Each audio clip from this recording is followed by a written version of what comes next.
Though it's only been around for a month, the North Andover Farmers Market is already a big draw in this community. Featuring busy vendors and happy visitors, the market has gotten off to an impressive start. Coming up, we'll talk to a couple of the people whose hard work in putting the market together is now paying dividends in town. Join us as we start keeping up with the locals.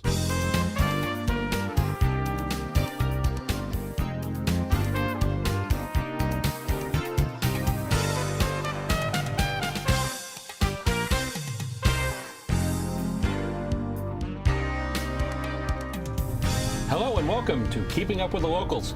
We give you a look at some of the people doing things here in the community. And we're going to do that right now. And we're going to talk to Phil DeCollegiero and Michael Smolak, both from the North Andover's Farmers Market Committee.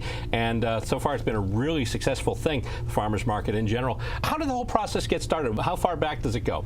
In Michael's greenhouse, actually. So okay. I can say that North Andover's Farmers Market is truly an organic farmers market happening right here on one of North Andover's most recognizable properties, Smolak Farms. So I don't know if there's a specific name to the greenhouse we met in. I mean, it was the greenhouse. The greenhouse. We were in the greenhouse. You can rename it the North Andover Farmers Market House now. But we met with Michael and our community development director Eric Kafori, Tina Messina, who owns the First and Main Plaza, and as well as Jeff Grassi, who's the executive director of the Haverhill Farmers Market and is a mutual friend now of everybody involved, but it was brought to the table by Michael to talk to us about setting up a market in North Andover, and that was back in the summer of 2015, I think. I think so. When we started that conversation. So it's been a long process, definitely, that's for sure. Well, obviously, Michael, we know what got you involved. What got you involved in the process? So this is actually something that when we first created the North Andover Merchants Association, at this point about a decade ago, I think it was 9 years ago almost, next month actually, it was August 2009. Happy advance anniversary. Thank you. Or 8 years ago, I guess, 8 years ago next month. But when we created the Merchants Association in town, one of the things that Main Street merchants had brought up was, wouldn't it be great if, as an attraction, we had put a farmers market downtown?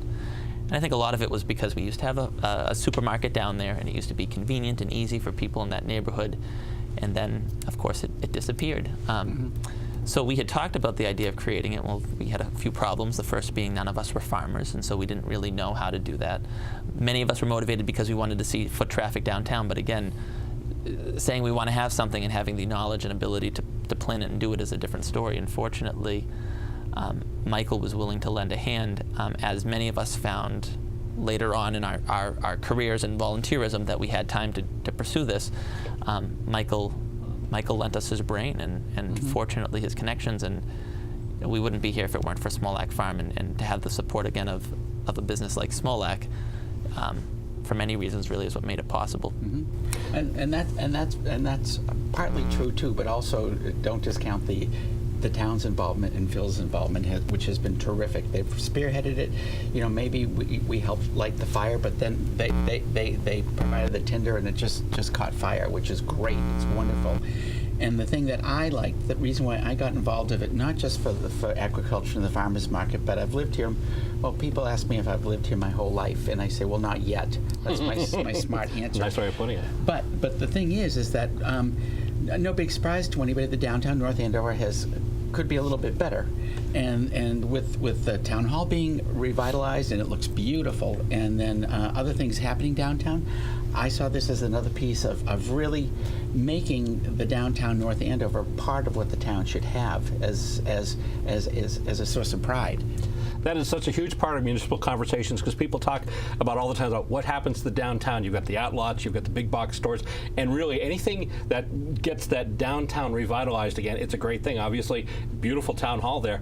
And the farmers market, great location right in front. And from the moment that it began, I mean, I've mentioned before to both of you, I have some connections. My wife works at Farmer Dave's, and I've done freelance work for them as well. And so I've been to my share of farmers markets, and there are some that are good and there are some that are but I was stunned off basically right out of the blocks the farmers market in North Andover went from like 0 to 60 in no time at all. Just from the first. You're right. From the first market, it took off. There were no growing pains. It was like it had been going on right along. Knock on wood. You know, we just finished our 4th week. We've been lucky. We've had 4 really great weeks of sunshine and beautiful weather. We're a 16-week market though, so hopefully, knock on wood, that there's no growing pain. 1 week at a time. What I found with farming, 1 week at a time. This weekend, Saturday and Sunday, look, the weather is even better than they thought a few days ago. I hope. I was getting text messages from vendors yesterday. Are we still open if it rains? Yes, rain or shine, the farmers market is open. But it's what's really been great about it. One thing that was our goal. I mean, because for me, I love that it's downtown. I love that it's a place that a lot of people can walk to. I love that it creates a sense of community on a regular basis. But I really was motivated because I wanted to see those Main Street businesses that are down there. I want to see them succeed. And we talk about Town Hall, but we really forget, you know, if you think of the Merchants Association and what downtown looked like when we formed. I mean, First and Main had just been redone. We hadn't yet seen the renovations that the Camboris family had done where Heavenly Donuts is. Ralph's even has gotten a facelift. It's been really nice, and I think a lot of people, it happened subtly. I don't think people realize the changes. And now when you look at the Brad Street School, or what used to be the Brad Street School, they're ready, I think, to open up. Perhaps we'll be able to see the inside on screen sometime soon. Who knows? Perhaps.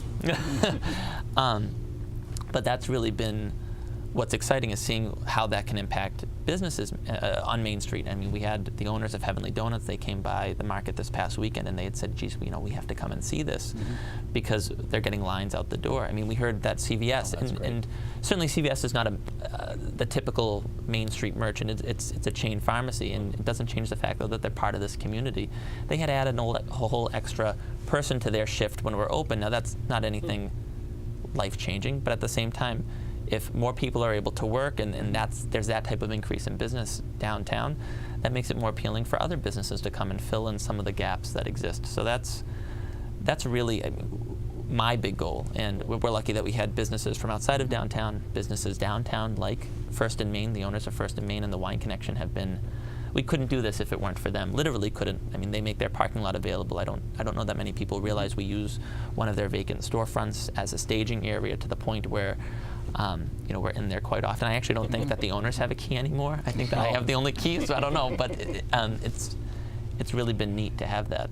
And the interesting thing about the Messina family that people probably don't know, except for us with long memories who have been here for quite a while, the Messina's own grocery stores, right where they are now, and then right at the base of Main Street. We used to sell to their grandfather way back when. And there were a bunch of family-owned grocery stores for a while. Exactly. There was Messina's, there was Barcelos, Saratani's, there was a bunch of them.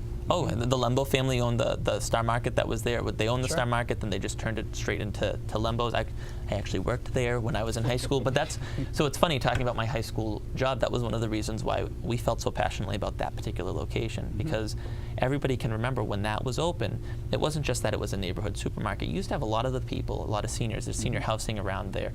They would walk to the supermarket sometimes multiple times a day. That was a social outlet for them. It was an easy access to food, and so now here we have this great opportunity. It's once a week, but it's still an opportunity for them to get access to quality locally grown food. And you mentioned your wife works for Farmer Dave's, and actually this past weekend they rolled out their own SNAP program. So even for our residents or beyond, you don't have to be a resident to go there.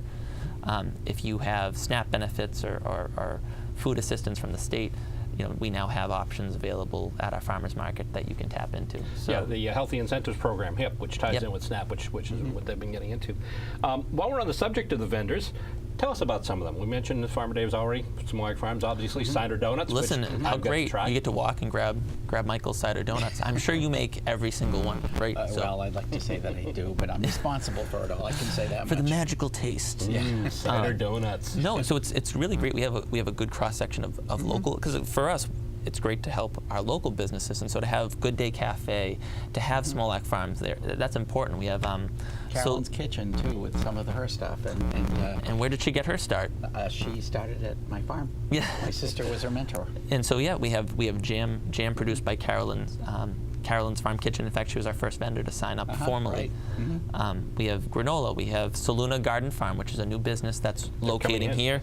Yes, it's a business that's from Winchester. They're coming, and I think they're going into a plaza on Route 114 where I think it's in the plaza where Captain's Pizza is. I may Okay. be confusing them, but the point is we have some local ones, but we have Farmer Dave's. We have a vendor that comes all the way from Maine. They bring produce that they grow up on their Farm Piper Ranch, as well as some meats.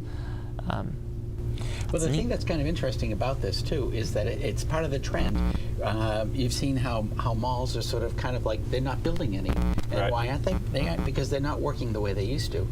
But this is the migration back to the center of town, with businesses, with people, with life, and part of the community coming back together. And I think that's that is the real benefit of all of this. Agreed. In total.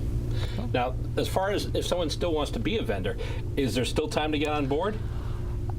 Not really, and it's Okay. not because of time. I mean, we were very deliberate. We picked First Street, and we picked a section of First Street that could be blocked off with minimal inconvenience to traffic, existing businesses, and residents. So I think it's 184 feet of space that we have. And so there's a limit. If we were in an oversized parking lot like a lot of farmers markets in the areas are, there's nothing wrong with that, but you have a lot more space to work with. We've truly filled up, and I'm not saying we filled up because we're not accepting. We've filled up because we can't accept anymore. There's physically no more space, so that's a good problem to have. But also, too, I might add, as the season goes on, us who are farmers and do have produce, will have produce that changes every week Right. because there were strawberries before, and look what we have now. Raspberries, blueberries, and these are the first peaches anybody has seen in New England in 2 years. Right. that. Last year with the freak freeze. right around February, you had the freeze and then the Right. changes in the temperature, And they did- stone fruit just got nuked. Right, and these did not come from Stop and Shop, and they did not come from Market Basket. They came from my trees this morning. They came from Small Ag Farm. They're right look here. at that. Look at that. So they're guaranteed. Michael's stamp of approval right on them. Definitely guaranteed. Which is right. great because you're right. You don't have access to that fruit downtown. You can't get that at a No. locally grown fruit anywhere in the downtown area. Now you couldn't. Now you can. Right. And Hopefully as time goes on, as we, I'm not all that experienced with farmers markets except peripherally, so our offerings will improve over time as we adjust and see what the business will bear. Obviously, the response from the vendors has been great. How about the response from shoppers? What have you heard so far? Well, we've been able to really create a neat experience, and a lot of that's been because of the partnership with Lowell 5 Bank. Lowell 5 gave us a grant. They were very generous to give us $15,000 to start this market, and so we've been able to create a real opportunity that I think consumers appreciate. Whether it's free tote bags we've been handing out, whether it's creating opportunities for volunteers from different organizations to come help our farmers market, but in turn we can create a chance for them to also fundraise. We've had several PTOs down to the farmers market selling slush to raise money for their PTO, but what people aren't seeing is that those PTOs are helping us set up the tents and break down the tents. I mean, it really has been a community activity, whether it's non-Main Street business owners, Main Street business owners, the town helping out, just parents, and frankly, just some neighbors coming down and saying, we've wanted this here, we want to help make sure it stays here. It's cool. Any final thoughts? I just hope Mother Nature keeps cooperating. Look at that. We're getting spoiled. Well, Mother Nature is fickle, and she has her own agenda, and she always will have her own agenda, but it always evens out in the end. My rule of thumb is don't pay attention to the weather report until, like, if it's on a Saturday, you're having something on Saturday, pay attention Friday, because it always changes. It's true. Last time I looked at it, it looked like Sunday was going to rain. I hope. You're saying it's changed. It's changed. A cooler Saturday and cooler Sunday than Oh, they that's good. originally That's projected, excellent. which is exactly what we want for our vendors. And it'll work really, really well. And people go away for summer vacations, but this gives more reason for people to stay around. And there's nothing like local stuff. You know where it comes from. It's sourced locally. It's fresh. It doesn't stay a week in a container being gassed from some country. Who knows from where, and who knows what pesticides they've used on their stuff. This is all good stuff, and it's fresh. It's local, and it's healthy.